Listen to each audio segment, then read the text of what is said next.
할렐루야. 예, 옆에 있는 분, 앞뒤에 계신 분 축복하도록 하겠습니다. 이렇게 축복하겠습니다. 하나님은 100% 옳습니다. 라고 축복하시기 바라겠습니다. 예. 요즘에 시편 118편을 이제 계속 묵상하고 있는데, 내일 아침이면, 내일 새벽이면 118편 이제 세 번째 이렇게 묵상 부분에서 100% 오르신 하나님에 대한 말씀들을 이제 정리를 할 텐데, 그 118편이 시작할 때 제가 이 말씀을 드리는 이유가 있어요. 이제 욥기와 연관이 되어 있기 때문에 그래요. 어떻게 그렇게 다윗이 그 욥의 한참 후대거든요. 이따 설명드릴게요. 너무 또 놀란 눈으로 이렇게 쳐다보지 마시고. 다윗이 욥의 한참 후대예요. 욥의 시대는 아마도 모세의 이전 혹은 추워도 한 출애굽기 전후? 저도 잘 모르겠어요. 뭐 시간을 어떻게 추정을 못한다고 그래요. 그런데 어쨌든 추정은 못하는데 분명한 건 시기 추정은 안 되지만 구분은 된다는 거예요. 욥이. 왜냐하면 이건 이스라엘 사람이 아니거든요. 이스라엘의 입장에서 보면 이방인이에요. 아마 아브라함이 이미 하나님의 선택을 받고 난 다음일 거예요. 자, 요런 조금 정황상의 그 정황이 근거들이 좀 있기 때문에 여러분께서는 그걸 좀 근거로 해주시면 될 것 같아요. 근데 다윗, 제가 지금 시편 118편을 일단 뭐 근거 없이 얘기 드리는 건 아니고, 거기는 표제가 붙어 있질 않아요. 타이틀이 없어요. 다윗이 시다라는 게 없는데, 제가 이미 드린 말씀인데 칼빈은 그걸 다윗의 시라고 아예 규정을 했어요. 칼빈 같은 경우는 내용을 보면은 딱 다윗이 쓰는 용어들이 거기에 나와요. 다윗이 쓰는 용어들이 나옵니다. 주님은 내 편이라는 둥, 또 나의 오른손으로, 주님이 하나님이 오른손으로 나를 지켜 보호해 주신다는 둥, 이런 표현들이 나와요. 그러니까 그 표현들을 보면 다윗의 표현들이거든요. 그래서 그건 다윗의 시 것이다라고 추정을 하는데, 다윗과 욥은 시기적으로는 떨어져 있는데, 제가 118편을 묵상하면서 이제 이번 주부터는 욥기가 들어가는데, 욥과 다윗이 이렇게 연결하니까 비슷해요. 닮아 있어요. 시편 118편에는 뭐라고 나와 있느냐면 1절부터 4절까지가 먼저 서론인데, 거기에 중요한 두 가지 사실은 뭘로 이야기를 하느냐 하면 하나님에 대한 설명이에요. 하나님에 대한 선포, 하나님에 대한 고백, 하나님에 대한 찬양. 뭐라고 두 가지로 고백을 하고 있느냐 하면 다른 거 없어요. 첫 번째, 하나님은 100% 옳다는 거예요. 틀림이 없다는 거예요. 그러니까 뭐 싫다 좋다의 개념이 아니고 사실적으로다가 하나님은 100% 옳다는 거예요. 나를 오늘 저녁에 데려가셔도 옳은 거예요. 우리는 싫은 걸 자꾸 틀리다라고 이야기를 하니까 하나님이 내가 싫은 걸 자꾸 얘기를 하면 틀렸다라고 얘기를 해요. 그러니까 여러분 자리에 앉아가지고 하나님의 말씀이라고 선포를 하면 그게 싫으니까 뭐라고 자꾸 날라오는지 아세요? 그건 틀렸다는 거예요. 여러분, 이게 지금 계속 반복이 되고 있어요. 이게 인류의 역사예요. 어쩔 수 없어요. 그러나 하나님은 100% 옳습니다. 그래서 목사가 여기서 목사 얘기를 하면 안 되고요. 말씀 얘기만 해야 돼요. 그래야지 그게 100% 옳은 게 돼버려요. 거기에 사람의 의견이 자꾸 들어가면 긴가민가 돼버린단 말이에요. 그러면 얘기를 할 수가 없어요. 뭐라고 얘기를 해도 반문을 못 한다고요. 그건 아니다라고 얘기를 못해요. 자기 얘기가 섞여 있으니까. 자, 그래서 시편 118편에 다윗이 이야기하고 있는 하나님은 어떤 하나님이냐? 그 사람이 하나님을 찬양하기 위해 118편을 썼어요.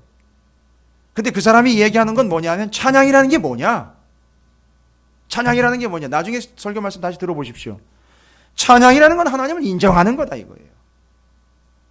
여러분, 하나님을 인정하다 보면 어떤 결과가 나오는지 아십니까?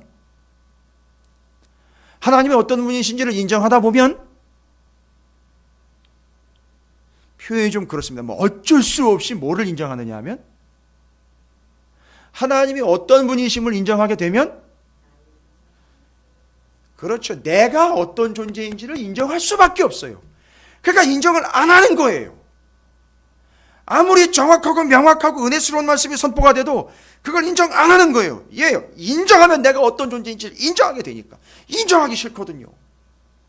그러니까 하나님이 구원자면은요, 맞잖아요, 그죠? 그럼 내가 뭐가 되는 거죠? 구원을 받아야 될 자가 되는 거잖아요, 그죠? 하나님은 죄를 용서하시는 분이 되시면은요, 우리는 죄인이 되는 거예요. 그러니까 이게 싫다는 거예요. 그걸 인정 안 하는 거예요. 그래서 제가 다시 한번 말씀드립니다. 다윗이 118편에서 얘기하고 있는 하나님을 찬양하고 하나님께 감사하는 내용입니다. 감사가 찬양이라고 나와 있어요. 그리고 찬양이요, 감사가 본질이 뭐냐? 하나님을 인정하는 것이 진정한 감사와 찬양이다라고 나와 있어요. 우리가 지금 감사절을 보내고 있어요. 진짜 감사가 뭔지 아십니까? 하나님을 하나님으로 인정하는 거예요. 그게 감사예요.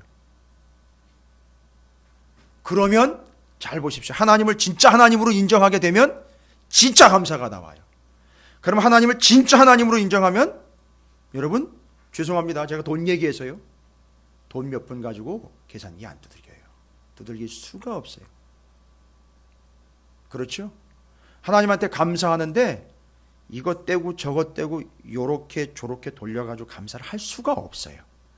제가 말씀드리는 감사는 그 118편이 이야기하고 있는 하나님께 감사하라, 하나님을 찬양하라, 무엇가 진정한 감사고 찬양인 하나님 인정하는 게 진짜 감사고 진짜 찬양이라는 거예요. 그럼 뭘 인정해야 되느냐 이거예요. 뭐를? 첫 번째, 하나님은 100% 틀림없이 옳으신 분이다라는 걸 인정하는 거예요. 두 번째는 뭘 인정하는 거냐? 하나님이 나를 선택하셨다라는 걸 인정해야 된다는 거예요. 그게 118편 1절부터 4절까지 나와 있는 내용이에요. 그래서 이스라엘 선택했는데 그 사람들이 하나님의 인자하심이 영원함이로다, 하나님의 인자하심이 영원함이로다, 하나님의 인자하심이 영원함이 세 번이나 고백이 되는데, 그 누가 고백하는지 아세요? 이스라엘이 고백하고, 이스라엘 중에 아론이 고백하고, 그리고 여호와를 경외하는 자들이 세 번째 고백을 해요. 그럼 특징이 뭘까요? 이스라엘, 아론, 경외하는 자들. 특징이 뭘까요? 많은 부류의 사람들이 있는데 꼭 세 부류를 집어가지고 이 사람들이 여호와의 인자하심을, 영원하심을, 그 인자하심의 영원함을 찬양하고 있어요. 이 사람들의 특징이 뭘까요? 이스라엘, 그 중에서도 아론, 그리고 오늘날 우리까지 다 포함되는 거예요. 이제 우리 영원토록 여호와를 경외하는 자. 그렇지요. 이 사람들은 자연 발생적인 존재가 아니라 하나님이 온 인류 중에 한 민족 이스라엘을 선택하셨어요. 이스라엘 중에 아론을 뭘로 선택하셨죠? 그렇지, 제사장으로 선택했어요. 오늘날 하나님을 경외하는 자들은 알아서 경외하게 된 것이 아니라 하나님의 은혜로 그를 선택한 거예요. 그러니까 뭐를 인정해야 되느냐 하면 하나님이 나를 선택하셨다라는 것, 이걸 인정해야 돼. 이게 진짜 감사고 이게 찬양이라는 거예요. 여러분, 이 내용을 고스란히 누구한테 뒤집어 씌워야 하느냐 하면 욥한테 뒤집어 씌워야 돼요. 제가 정말 깜짝 놀랐다니까요. 하나님은 정말 제 편이 확실해요. 또 이러면 안 되는데, 한번 날 목사들이 강대상에 서가지고선 제가 엊그제인가요? 텔레비에 뭐 이상한 프로가 하나 나왔는데, 이상한 프로는 아니죠. 내용이 이상한 거죠. 어디 인천에 있는 그 목사 같지도 않은, 그 어디서 그놈의 인간 어디 교단에 소속되지도 않고 있다 그러던데 보니까. 지는 소속됐다고 거짓말이나 해야 되고. 그따위 인간들이 진짜 뭐라고 그래도 저는 상관없어요. 지금 현 세태가 그렇습니다, 여러분은. 근데 어쨌든지 간에 지금 이런 상황 속에서 지가 지 잘못을 변호하길래 마치 하나님이 내 편이라고 이야기하니까 목사 자꾸 때리고 목사 자꾸 욕하면 큰일 날 줄 알아 당신들. 뭐 이런 식으로 그걸 써먹으려고 하나님 내 편이라는 얘기하는 게 아니고요. 정말 기가 막힌 게 뭐냐면 하나님 내 편이라는 얘기는요, 하나님이 나를 선택해 주신 거에 대한 제가 고백을 드리는 거예요. 그러니까 제가 늘 드리잖아요, 말씀을. 저딴 것도 목사를 부름을 받았으니 나는 정말 소망이 있구나, 이렇게 받아들이시라고요. 저딴 것도 목사로 부름을 받아가지고 저렇게 강대상에서 하나님 말씀을 전하니 야, 나한테도 소망이 있구나, 이렇게 받아들이시라고요. 예?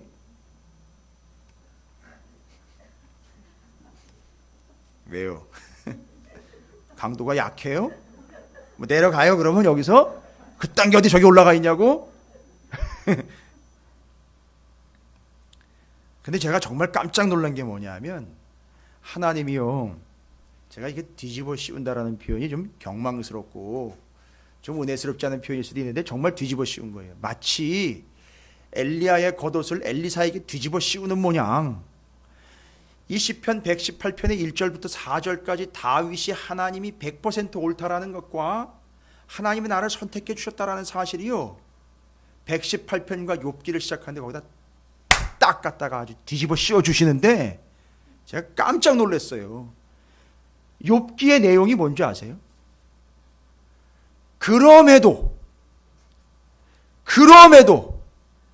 다 뺏어가고 다 제거됐음에도 불구하고, 예 맞아요, 결론적으로는 그럼에도 감사해. 근데 우리는 감사가 고맙습니다, 땡큐, 이딴 아리가토 고자이마스 이딴 것만 생각한단 말이에요. 그게 아니고 감사의 본질이 뭐였느냐 이거예요. 찬양이에요. 하나님을 100% 하나님이 옳습니다 이거예요. 이해가 되십니까? 그럼 욥을 보세요. 그래도 옳다는 거예요 하나님이. 그래도 옳습니다. 하나님 100% 옳습니다. 오늘 1장이 그 내용이에요. 하나님이 100% 옳습니다. 뭐가 옳긴 옳아요? 다 뺏겼는데. 다 죽었어요. 다 나가다 빠졌습니다. 다 거덜났어요. 그런데도 옳습니다 이거예요. 이 사람 제정신인가 싶을 정도예요 진짜로. 그리고 두 번째는요, 하나님이 나를 선택하셨다라는 사실이에요. 여러분, 이 사람 이방인이라고요. 아브라함 외의 사람이란 말이에요. 그 계보가 아니에요. 그런데도 하나님은 그를 선택해 주셨다는 분명한 믿음이 있는 사람이에요. 이 사람 근거를 들어드려요.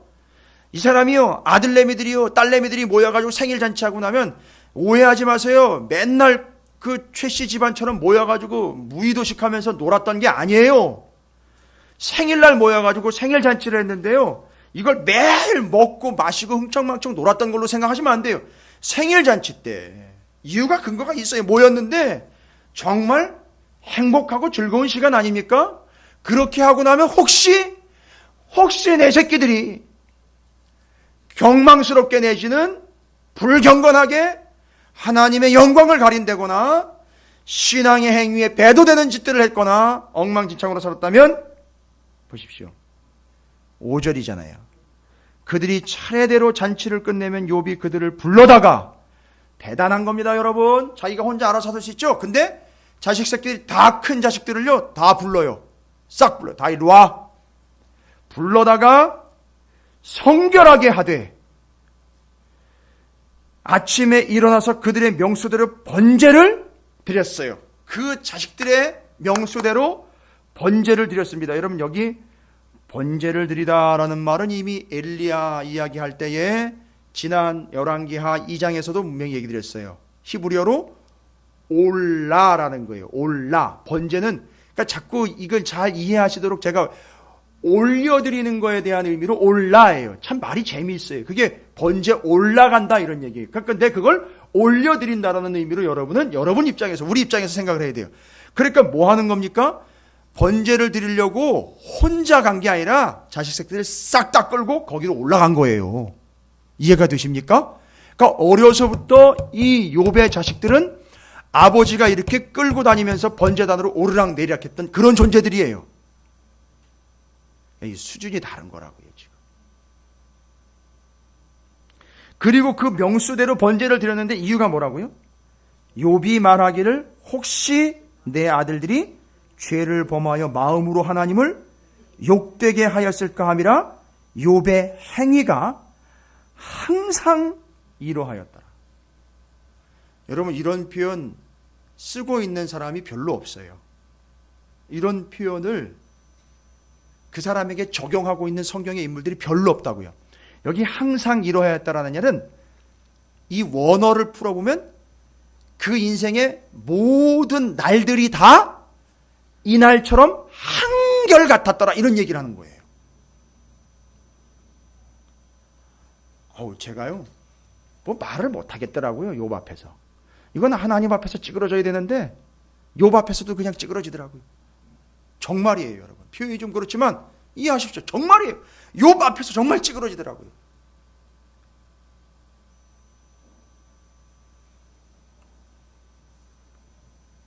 근데 어떻게 이 사람은 번제를 자기 혼자 드리는 걸까요? 제사장이 있는 것도 아니고요. 이방이니까 이거는 누가 제사를 드려주는 것도 아니고 뭐 하는 거죠? 자기가 직접 제사를 드리는 거예요. 그것도 번제를요. 그래서 요 구절을 근거로 언제 이전이다 라고 추정을 하는 거죠. 그렇죠. 이제 제사장, 제사법 이런 게 나올 때가 언제죠? 출애굽하고 난 다음에 하나님이 모세에게 법을 주시고 난 다음이에요. 그러니까 욥은 모세 이전의 사람이에요. 그냥 여러분 상상력을 동원해서 조금 여러분께 도움을 드리자면, 그렇다면 아마 이스라엘이 적어도 뭐 애굽에 있을 때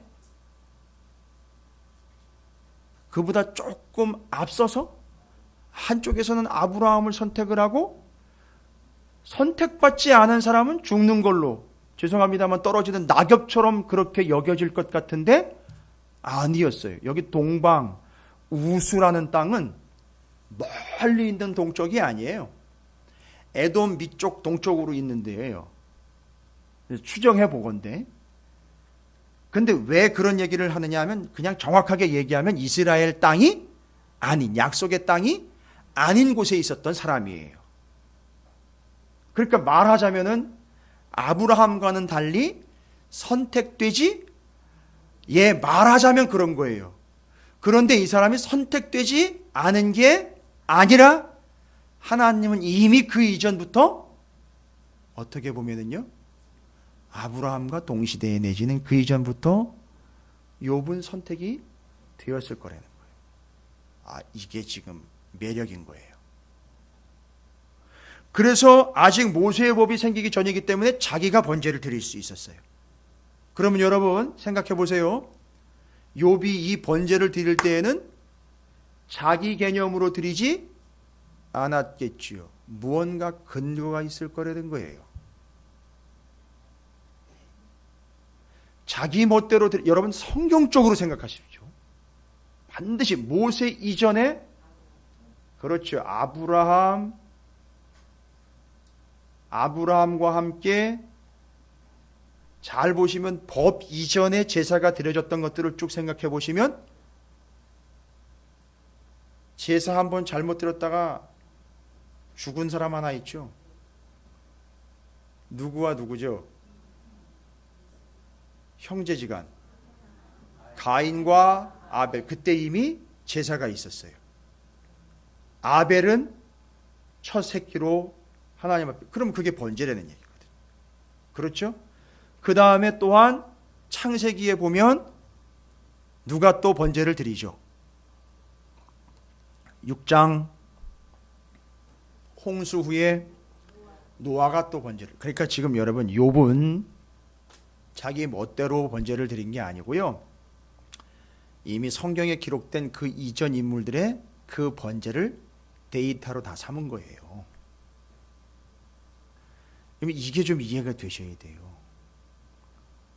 그냥 알아서 자기가 드린 게 아니에요. 이게 지금 번제는 성결과 연결이 돼 있고 죄를 깨끗해 함과 연결이 돼 있다라는 걸 지금 이 사람은 알고 있는 거예요. 그래서 그걸 드림으로 살고 죽는 게 여기 관련되어 있다는 걸 이 사람 아는 거예요. 그러니까 창세기 에덴 동산 이야기까지 다 알고 있는 거예요, 이 사람은. 이해가 되십니까? 그러면 이제 이런 질문이 하나가 해결이 돼요. 무슨 질문이냐 하면, 하나님은 아브라함 이스라엘만 선택을 해가지고 그 사람들만 구원을 얻게 해가지고선 그 사람들끼리만, 자기네들끼리만 예수 믿고 구원 얻게 하고 나머지 그 이전이나 그 이후로 예수를 모르고 죽은 사람들은 그럼 다 지옥 가는 거냐? 여러분, 왜 그런 일이 발생됐을까요? 왜? 그 사람들을 싹 제껴놓고 하나님이 이 사람들만 붙잡고 씨름한 겁니까? 아니요. 잘 보세요. 시스템과 구조상 이스라엘은 그 약속과 언약과 말씀을 어떻게 할 수 있는 시스템을 이미 이른 시간부터 갖췄느냐 하면 이걸 자식에게 물려질수록 기업으로 물려준 거에 시스템이 됐어요. 그런데 마치 이 욥과 같은 이 시스템이 그 이방 땅에도 계속해서 물고 내려왔다면 다 자연스러웠을 거예요. 그런데 어떻게 된 거죠? 그게 단절이 돼버린 거예요.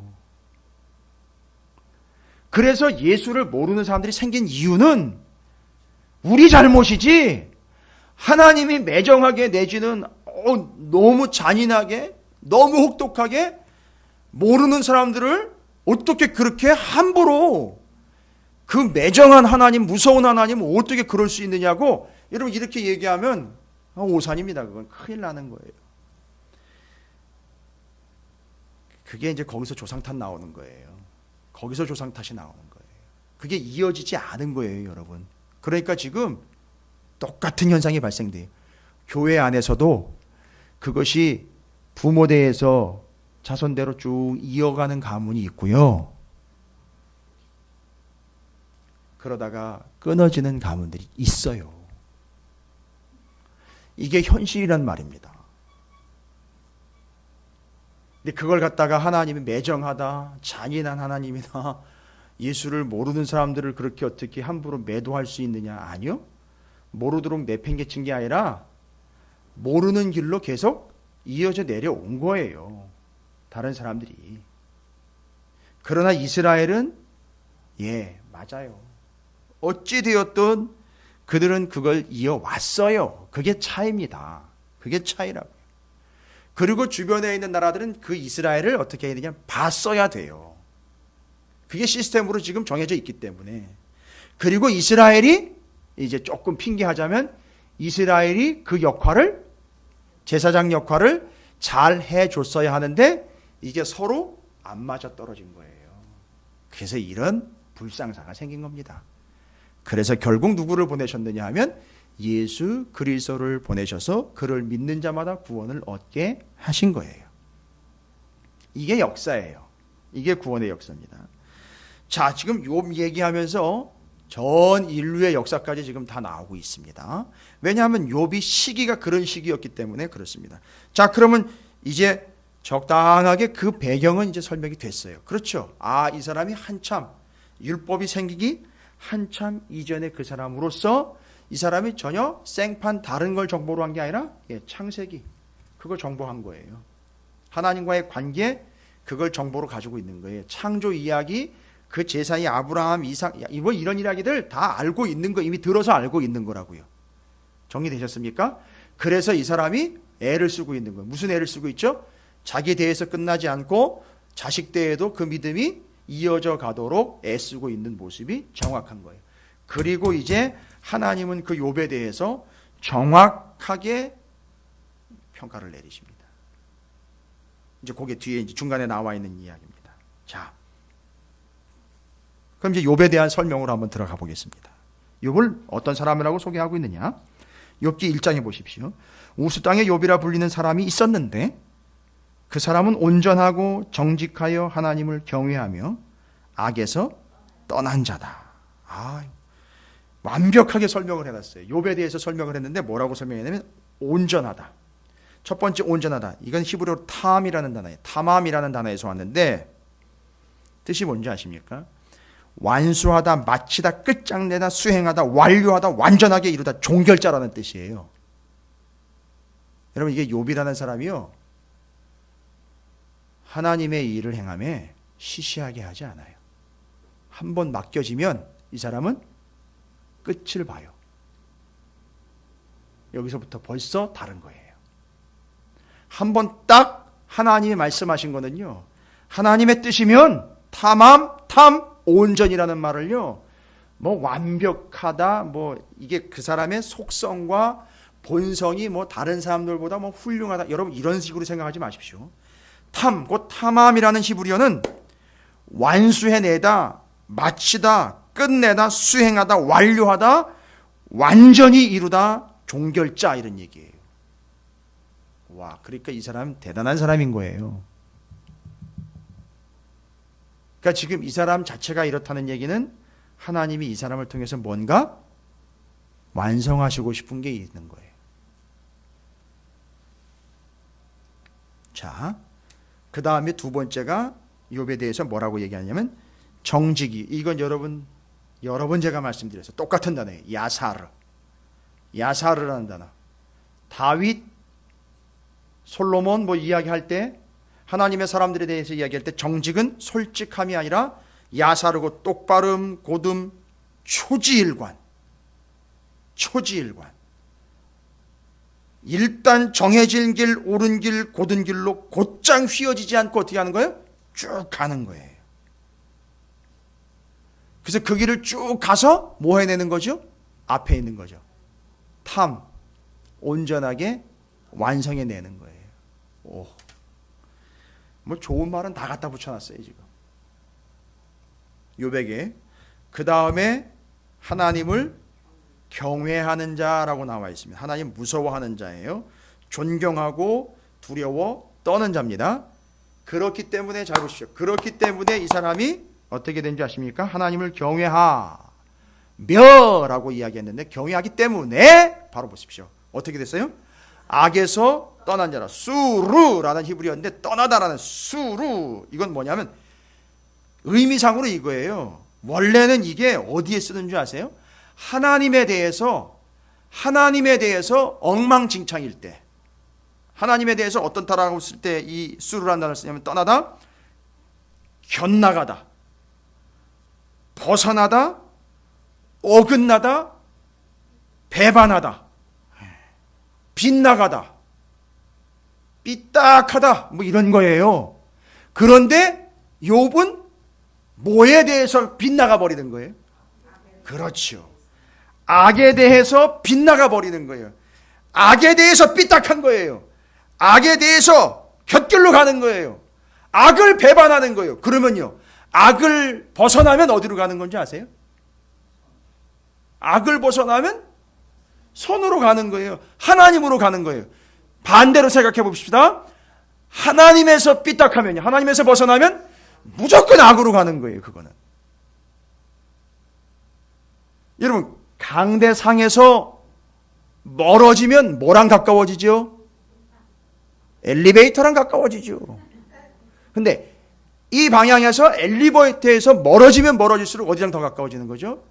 이거예요. 세상과 멀어지고 세상에서 빗겨나고 세상에서 벗어나 버리면 어디로 가버리는 거죠?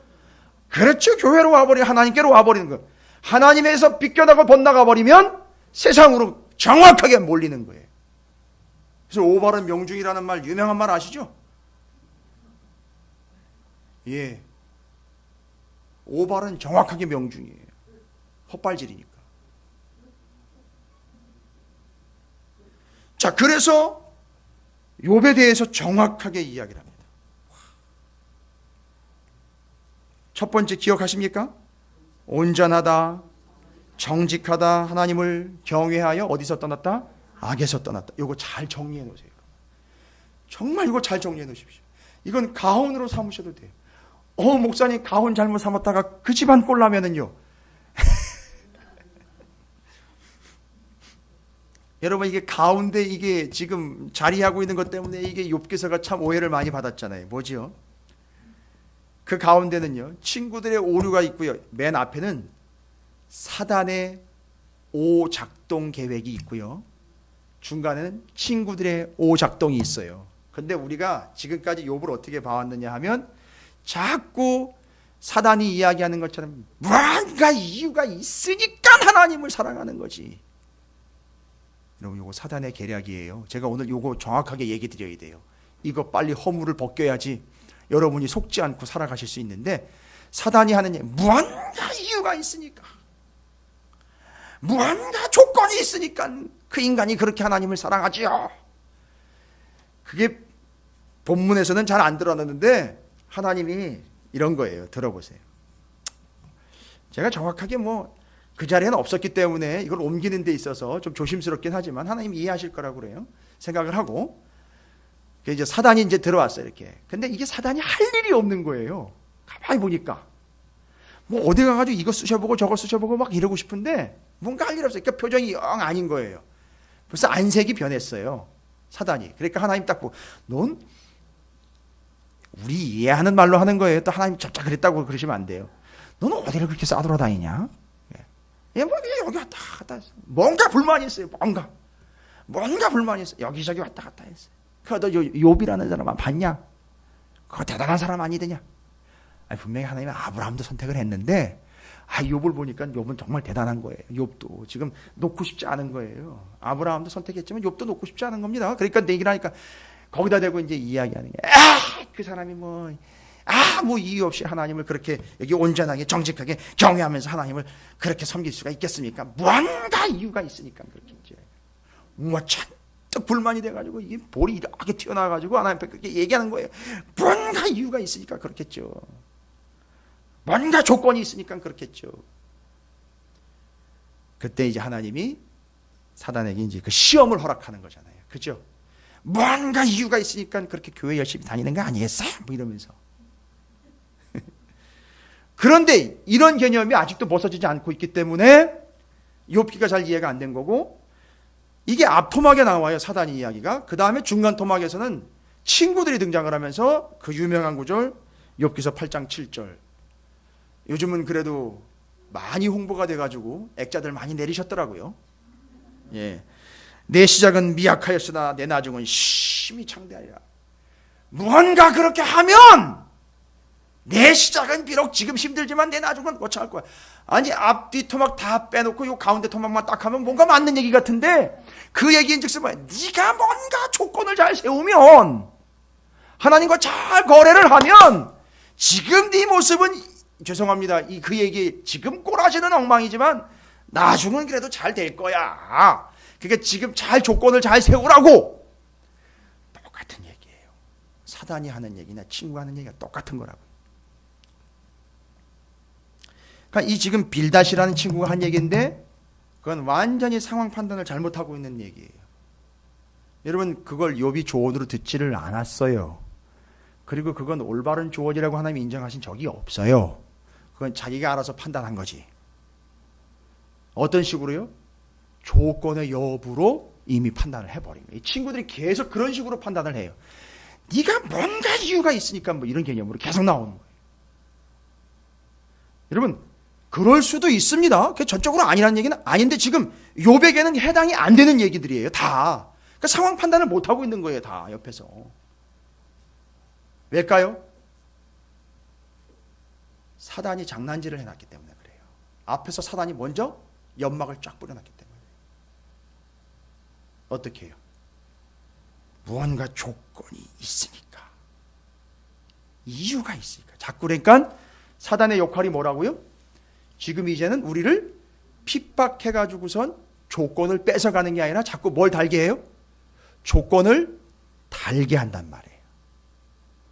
뭐 하면 뭐 하게 되고, 어떻게 하면 어떻게 되고,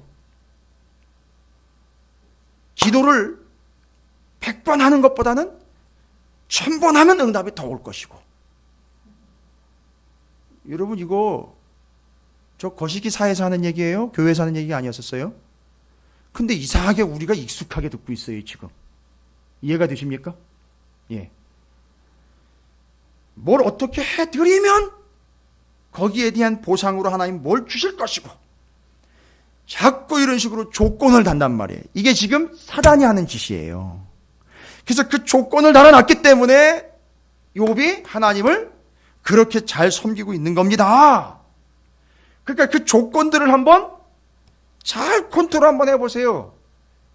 그래서 그 조건의 여부에 따라서 그 신앙이 좌우될 거니까 한번 보라. 이런 얘기를 사단이 하는 거예요. 그러니까 지금 사단은 뭘 가지고 자꾸 우리가 덤빈다고요? 조건을 달고 덤빈단 말이에요. 이렇게 해. 그럼 이렇게 될 거야. 이렇게 하면 이렇게 될 거야. 이렇게 하고 나면 이렇게 될 거야. 제가 수태 말씀드린 거죠.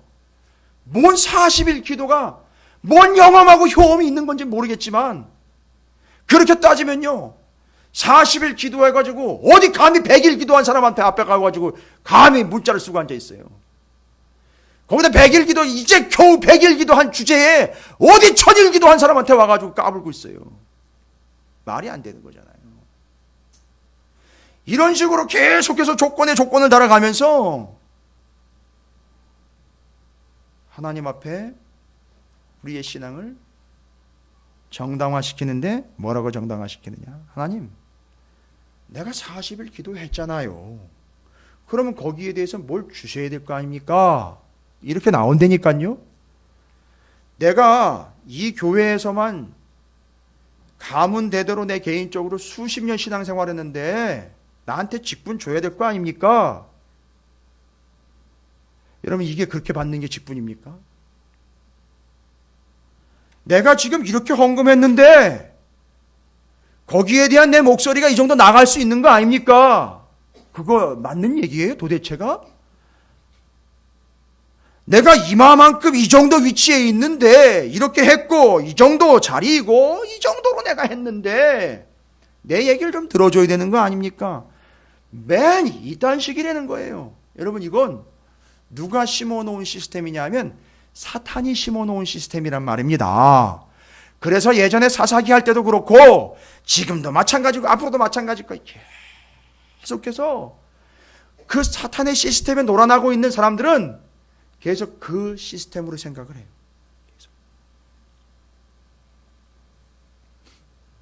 계속. 감사하게도 우리 교회는 그런 분들이 없어요. 내가 개척할 때 뭐 얼마나 했는데 왜 내 얘기를 안 듣느냐는 둥. 절대 그런 분이 없어요. 정말 제대로 훈련 받으신 거예요. 감사하죠. 절대 그런 분 없어요, 진짜로. 제가 너무너무 감사하고 마음이 흐뭇해요. 가끔 위험한 시도가 있긴 했었어요. 물론 우리 안에서 얘기해요. 우리 안에서, 내 안에서 얘기해요. 이게 사단의 시스템입니다. 그런데 친구들이 바로 그 시스템에 놀아나고 있는 거예요. 그래서 자꾸 그런 방식으로 이거를 이제 후대에 와서는 뭐라고 얘기하느냐면 이걸 기복신앙이라고 얘기를 해요. 아주 심각해진 거죠. 자, 그러면 조금 정리가 되십니까?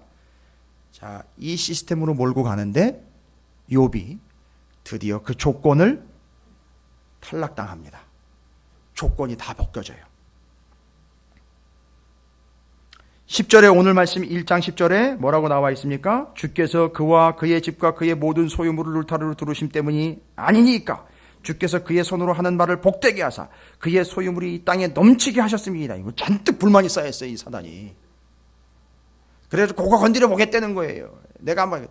그러니까 이게 사단이 얼마나 이게 꽁한 놈인지 아주 허락이 떨어지자마자 여러분 정말 완전히 연속 스트레이트로 그냥 아주 기관총 쏘도 그냥 날려버리잖아요, 욥을. 와가지고 이랬습니다. 또 끝나자마자 또 이랬습니다. 이래가지고 연타를 날려버리잖아요. 어떻게 하려고요? 완전히 그냥 껍데기를 벗겨버리려고, 욥을. 그 조건을 가능한 조건을 빨리 싹 다 껍데기를 벗겨버려서 하나님을 원망하게 만들어버리려고, 자기가 맞다라는 걸 증명하려고 요 시스템으로 자기 시스템을 구축을 하려고 사단이 아주 잘 보세요. 13절부터 보시면 바로 연타로 계속 칩니다. 어우, 사단 나쁜 놈이에요, 진짜. 정말 인정머리 없는 놈, 진짜. 어떻게 이렇게 그러니까 숨 쉴 틈조차 주지 않고 치고 들어오는데, 근데 여러분, 이제 13절 이후로의 본문은 아무리 숨을 쉴 틈 없이 연타로 들어와도 자, 이제 여기서 욥의 진가가 발휘가 돼요. 잘 보십시오. 하루는 욥의 자녀들이 13절입니다. 그의 맏아들 집에서 음식을 먹으며 포도주를 마실 때 사환이 욥에게 와서 아뢰되 소는 밭을 갈고 나귀는 그 곁에서 풀을 먹는데 스바 사람이 갑자기 이르러 그것을 빼앗고 칼로 종들을 죽였나이다. 나만 홀로 피하였으므로 주인께 아래로 왔나이다. 그가 아직 말하는 동안에 말하고 있는 뒤에서 또 헐레벌떡 뛰어오면서 얘기를 하는 거예요. 뭐라고? 또 한 사람이 와서 아뢰되 잘 보세요. 이 사람이 이미 상황을 파악을 하고 와서 보고를 하는데 뭐가 내려왔대요? 하나님의 불이 하늘에서 떨어졌대요. 아니 지가 그 불이 하나님 불인지 도깨비 불인지 어떻게 알아요? 예? 이거 추정입니까? 추측일까요? 아니 지가 종놈 주제에 이게 하나님이 내린 하늘에서 내려온 불인지 아예 하늘에서도 여러 불이 내려올 수 있잖아요. 근데 그게 하나님이 내리신 하늘에서 내린 불이라는 걸 어떻게 알고 이런 얘기를 할까요? 예? 양과 종들을 살라버렸나이다. 나만 홀로 피하였으므로 주인께 아래로 왔나이다. 그가 아직 말하는 동안에 또 한 사람이 와서 아뢰되 갈대아 사람이 새 무리를 지어 갑자기 낙타에게 달려들어 그것을 빼앗으며 칼로 종들을 죽였나이다. 나만 홀로 피하였으므로 주인께 아래로 왔나이다. 그 다음까지 가야 돼요. 그가 아직 말하는 동안에 또 한 사람이 왔어요. 세상에 여러분 이렇게 되면 어떻게 된다고요? 이렇게 되면 잘 보세요. 스바 사람들이 갑자기 이르러 가지고 빼앗고 죽였습니다. 그게 말이 다 끝나기 도중에 또 하나님의 불이 하늘에서 떨어져 양과 종들을 다 살라버렸습니다. 그게 또 다 끝나기도 그냥 말하고 있는데 또 왔어요. 그럼 말하고 있는데 여기서 헐레벌떡 뛰면서 주인님 주인님 너 조용히 좀 해봐. 여기 지금 얘기하고 있잖아. 근데 또 와가지고 얘기하는 게 한 사람이 와가지고 자녀들이 그들의 맏아들 집에서 음식을 먹고 포도주를 마시는데 거친 데에서 큰 바람이 와서 짐 내 모퉁이를 침해 그 청년들을 위해 무너지면 그들이 다 그러니까 애들까지 다 죽은 거예요. 자식들까지. 그렇죠? 그렇죠? 여러분 요렇게 되면은요. 요렇게 되면 요거는 이제 욥 시대의 이야기고 오늘날 시대로 하면은요. 집 무너져 재산 날라가 사업도 거덜났어. 거기다가 지금 심각한 건 자녀들까지도 다 죽었습니다. 이 어떻게 될까요? 지금 이렇게 되면은요. 기반이 다 무너졌고요. 아니 한순간에 그냥 다 무너져 버렸어요. 뭐 직장 잃었어, 사업 잃었어, 재산 잃었어, 건강 잃었어, 그 다음에 자식까지 잃었어. 뭐 이게 다 돼버렸습니다. 이렇게 되면 어떻게 될까요? 이렇게 되면 정답 나오죠. 교회 안 나오는 거 아니에요? 그러면 교회 안 나오는 거 아닙니까? 당연한 거 아닙니까? 교회 안 나오는 거예요. 예배는 뭔 예배입니까? 당연하죠. 왜요? 알고 봤더니 지금까지 그 사람이 왜 신앙생활을 하고 있었는지가 다 드러나는 거예요. 좀 무섭고 안타까운 얘기지만 다 드러나는 겁니다. 죄송합니다만 다 드러나는 거예요. 결국은 다 드러났습니다. 그런데 지금 그런 얘기 하자고 제가 이 얘기를 드리는 게 아니라 욥의 반응과 제가 지금 종이 어떻게 그걸 보고 지금 종이 보고한 상황에 하나님의 불이 하늘에서 떨어졌고 저 뒤로 가면은요 19절에 거친 들에서 어떤 바람이 왔어요? 큰 바람이 왔다 그랬습니다. 이거 그냥 종들이 와가지고 보고한 내용으로 대충 넘어가시면 안 되고요. 이게 히브리 원어로 여러분이 보셔야 돼요. 여러분 하나님의 불 이거는 뭐 설명할 필요 없어요. 이게 지금 종이 불이 내려왔는데 이게 마치 어디에 떨어지는 불처럼 정확하게 종도 분간을 했느냐 하면 소돔과 고모라에 떨어지는 불같이 하나님이 내리는 불이었다는 거예요. 여러분 이게 중요한 구절입니다. 이걸 누가 파악을 했다고요? 종이 파악을 했어요. 그러니까 종이 봐도 이게 하나님의 불인지 일반 불인지 구분을 할 수 있는 거예요. 이 종이요. 뭐 이렇게 와 닿는 게 없으세요? 이 종의 수준이 여긴 거예요. 그러면 욥의 수준이 어느 정도인지 아시겠죠? 억지 주장 같으세요? 종이 보니까 하나님의 불인 게 분명해요. 그럼 이 종은 누구의 종입니까? 욥의 종이에요. 이게 이 수준이 지금 욥의 수준이라고요. 종도 하나님의 불을 알고 있고 판단할 수 있는. 그러니까 하나님 믿는다 안 믿는다? 믿는 거예요. 그 다음에 19절에 나와 있는 큰 바람 있잖아요. 여러분 놀라지 마세요. 큰 바람이라는 게 히브리어로 루아흐예요. 루아후. 루아후는 뭔지 아세요? 성령이요. 하나님의 영. 그러니까 종이 또 파악을 해가지고 보고를 하는데 성령이 임했다는 거예요.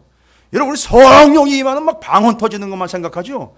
근데 이 종이 딱 파네. 성령이 임해서 짐, 모퉁이가 다 무너져가지고 거기는 애들이 다 죽었다는 거예요. 자, 이 보고를 듣고 욥이 판단을 딱 내립니다. 이건 중요한 거예요, 여러분. 이거는 사단의 자식이 이루어내는 일이 아니라 하나님이 하시고 있는 일이라는 걸 파악을 한 거예요. 근데 일은 직접 누가 했어요? 사단이 했는데 사단이 한 거라고 보지 않고요. 지금 욥한테는 믿음이 얼마나 높은지 사단이 상대가 아니에요. 사단은 시키는 대로 했는데 사단 때문에 지금 벌벌 떨면서 사단이 이 일을 냈구나. 그래서 사단 났다라는 얘기가 그래서 나온 거 봐요.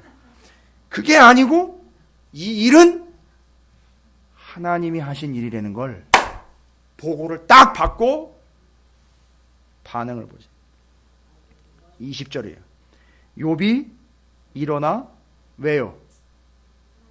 에이 기분 나빠하면서 막 일어난 게 아니라 하나님이 역사하신 거 아니에요. 그러니까 어떻게 앉아있어요. 건방지게 일어나서 어떻게 한 거죠? 지금 일어난 일은 보통 일이 아니에요. 뭐 하나님 뭔가 지금 얘기하시려고 한다는 거죠. 그러니까 어떻게 해요? 겉옷을 찢고 머리를 밀고 땅에 엎드려 뭐 했어요? 예배했다 그래요. 여러분 이게 가능합니까? 이런 상황에서? 그래서 이 구절이 나와 있는 거예요. 1장 3절입니다. 그의 소유물은 양이 7,000마리요 낙타가 3,000마리요 소가 500결이요 암나귀가 500마리이며 종도 많이. 우린 이런 데만 집중이 있어요. 그러다가 이제 뒤에 나와 이 사람은 동방 사람 중에서 가장 훌륭한 사람이다. 이렇게 훌륭하다라는 말로 표현을 우리가 해놨는데 히브리어로는 가돌이라는 단어를 써요. 가돌. 그런데 가돌이라는 단어는 뜻이 뭐냐면 크다라는 거예요. 가장 크다라는 거예요. 최상급이. 가장 큰 거예요. 그러니까 여러분 이게 뭐냐면 선택된 이스라엘 외에 어느 누구를 따져도 욥과는 비교할 수 있는 사람이 없어요. 뭐예요? 재산이요? 잘 나가는 거요? 그게 아니고 크다, 위대하다, 장성하다. 물론 그 뜻 가운데는 많다, 부하다라는 뜻도 있어요. 그런데 크다, 아버지. 아버지라는 말도 크다라는 뜻이 있어요. 그러니까 지금 이 사람은 누구랑 동급인 거예요? 아버지. 여러분 아까 모세 율법 전에 번제를 드렸다 그랬죠. 그렇죠. 그러니까 이 사람은 지금 그 번제를 뭘로 드렸느냐 하면 법으로 드린 게 아니에요. 법대로 드린 게 아니라 믿음으로 드린 거예요. 그 믿음 이야기하면 믿음으로, 믿음의 아버지, 믿음의 조상할 때 누구를 얘기하죠? 그게 그 아버지라는 게 크다라는 뜻이에요. 그러니까 지금 욥은 누구랑요? 아브라함과 급이 같은 거예요. 여러분 무시무시한 얘기입니다. 그리고 동방에서 제일 큰 사람이다라는 얘기는 이 사람으로부터 선택되지 않은 사람들이 어떻게 됐어야 된다는 거죠? 믿음이 내려갔어야 되는 거예요. 이 사람이 하나님이 선택된 사람인 거예요. 그러니까 그럴 만한 이유가 있었죠. 와, 이 대단. 그런데 그 사람한테 뭐가 왔죠? 시험이라고 왔는데, 그렇죠. 사단은 그걸 조건이라고 얘기를 했고, 조건을 싹 다 어떻게 했죠? 다 걷어갔어요. 그 요즘 이 사단이 이 전략이 뭐냐 하면 자꾸 뭐를 붙인다? 조건을 붙여요. 조건을 붙입니다. 교회 다니는데도 조건을 붙여요. 헌금하는데도 조건을 붙입니다. 섬김에도 조건을 붙여요. 헌신에도 자꾸 조건을 붙여요. 그래가지고 그것대로 되면 우와 이게 축복이라는 거예요. 그리고 그것대로 안 되면 이건 사기라는 거예요. 이렇게 돼버리는 거예요. 그런데 이 욥을 보니까 그렇게 조건을 싹 걷어간 게 정확하게는 하나님이 사단에게 허락해 사단이 싹 다 걷어갔는데 욥은 사단을 원망하거나 사단을 보고 있지 않아요. 뭐만 보고 있느냐면 하나님을 보고 있어요. 그리고는 그 자리에서 하나님이 보이니까 여러분 여기서 사단이 보였으면 죽기 사역을 했어야죠. 구술했어야죠. 그런데 그게 아니고 하나님이 보였기 때문에 뭐 했다? 예배했다는 거예요. 할렐루야. 이겁니다. 이게 욥이에요 지금. 그리고 이르되 라고 나와 있어요. 21절에 내가 모태에서 알몸으로 나와 싸운즉 또한 알몸이 그리로 돌아가올지라. 주신 이도 여호와시요 거두신 이도 여호와시오니 여호와의 이름이 찬송을 받으실지니이다 하고. 와, 여러분 이 순간 제일 뜨끔한 존재가 누구였을까요? 사탄이죠. 정체가 폭로가 됐으니까. 그죠? 주신 이도 하나님, 거두어 가신 이도 하나님. 그러니까 여기선 사단은 지금 그렇죠. 눈 안중에도 없는 거예요. 지금 이 욥의 눈에는 사단은 지금 아예 논외인 거예요. 너는 내 대상이 아닌 거예요. 와우. 아니 사단이 있어요 없어요? 있는데 논외인 거예요. 완전히 깔아뭉갠 겁니다. 사단은 조건을 거두어가면 자기가 이길 줄 알았어요. 그렇죠. 그러나 절대 그게 누구의 역사라는 걸 알고요. 하나님의 역사라는 걸 알고 하나님께로만 집중했더니만 어떤 역사가 나타나요? 사단은 완전히 깔아뭉개지는 역사가 나타난 거예요. 그리고 22절에 뭐예요? 이 모든 일에 욥이 범죄하지 아니했다. 여러분 범죄하다라는 말이요. 이게 또 뜻이 원어로는 빗나가다, 삐딱하다 이런 뜻이 여기 담겨 있어요. 범죄하다라는 게. 벗어나다, 어긋나다, 비틀거리다, 넘어지다, 죄를 범하다, 방황하다, 배회하다 이런 뜻이 있어요. 그러니까 그렇게 하진 않았다는 거예요. 절대 빗나가지 않았다는 거예요. 그리고 하나님을 원망하지 않았다는 거죠. 하나님을 향하여 범죄하지 아니하고 원망하지 아니했다. 여기 원망하다라는 말은 하나님에 대해서 악한 소문을 내는 거예요. 하나님이 나한테 이런 식으로 하셨다고. 절대 그런 얘기도 하지 않은 거예요. 지금 이제 뭔 얘기를 할까? 대충 여러분이 짐작되실 거예요. 뭘 자꾸 이제 벗겨내려고 하는 거냐 하면 조건부 신앙을 벗겨내려고 하는 거예요. 기복신앙 박살내려고 하는 거예요. 정리되셨습니까? 이게 지금 앞으로 가야 될 욥기의 이제 본 게임입니다. 근데 거기에 친한 친구들이 계속 등장을 하고 사단이 이 장에 또 등장을 해요. 그러니까 1라운드에서 완전히 패배를 했기 때문에 1라운드 전술 전법은 싹 들어갔어요. 그건 얘기도 안 해요. 아주 치사한 놈이에요. 그건 얘기도 안 하고 다른 전략으로 다시 또 공격합니다. 이제 몸에다가 고통을 이제 가하게 됐죠. 그러나 어쨌든 여기서 지금 분명하게 우리가 짚고 넘어가야 할 것은 5절과 22절의 두 가지입니다. 욥, 절대 조건에 휘둘리지 않는 그의 모습. 사단의 그 괴계에도 그 조건부 신앙에도 절대 흔들리지 않는 그는 항상 이러하였다라는 것과 범죄하지 아니하고 원망하지 아니했다. 알고 봤더니 결론적으로는 욥은 조건에 휘둘리는 신앙인이 아니었다라는 거예요. 그게 승리의 비결이고 오늘날 그리스도인들에게 가장 이 시대에 필요한 메시지로서 이제 욥기서가 진행이 될 겁니다. 여러분 주님의 이름으로 제가 축복합니다.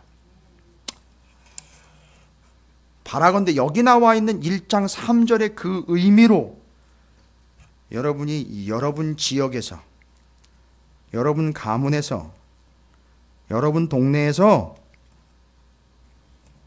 가장 큰 자가 되시기를 주님의 이름으로 축복합니다. 그 큰 자의 의미는 제가 말씀드렸죠. 욥이 어떠한지 그 모습들이 쭉 기록이 되어 있어요. 항상 그러하고 범죄하지 아니하며 원망하지 아니한 것. 조건 때문에 좌우되지 않는 여러분의 항상 그러함, 범죄하지 아니함, 원망하지 아니함이 욥의 모습이 아닌 오늘날 우리 교회와 성도들에게 필요로 하는 하나님이 걸고 계시는 기대다라고 생각을 하시고 1장 1절을 근거로 여러분 다시 한번 축복합니다. 온전하며 정직하며 경외하며 악에서 떠나는 자가 되시기를 주님의 이름으로 축복합니다. 항상 그러하시기를, 범죄하지 아니하시고 원망하지 아니하시기를, 조건과 이유에 휘둘리지 않기를, 교회가 작네 크네 예산이 적네 많네 인원이 많네 적네 음식이 짜네 싱겁네 이런 조건조차도 절대 우리를 휘둘리지 못하는, 항상 그러하며 원망하지 아니하며 범죄하지 아니하며 빗나가지 아니하는, 조건에 절대 휘둘리지 않는 욥과 같은 교회와 성도들 되시기를 주님의 이름으로 축복합니다. 결단했으면 좋겠습니다. 하나님, 이제 오늘부터 시작된 욥기를 통해서 그 욥의 신앙이 오늘날 교회와 내게 회복되고 자리 잡게 되기를 소망합니다. 그래서 온전하며 정직하며 경외하며 떠남이, 항상 그러하고 절대 빗나가거나 하나님을 원망하며 조건에 휘둘리는 그런 신앙이 아닌 온전한 믿음, 믿음의 조상 아브라함이요 믿음이 큰 자, 믿음의 아버지였던 욥과 같이 이제는 그 온전한 믿음 본질을 회복하는 교회와 제가 되기를 소망합니다. 주의 이름을 크게 한번 모시고 통성으로 기도하도록 하겠습니다. 기도하겠습니다.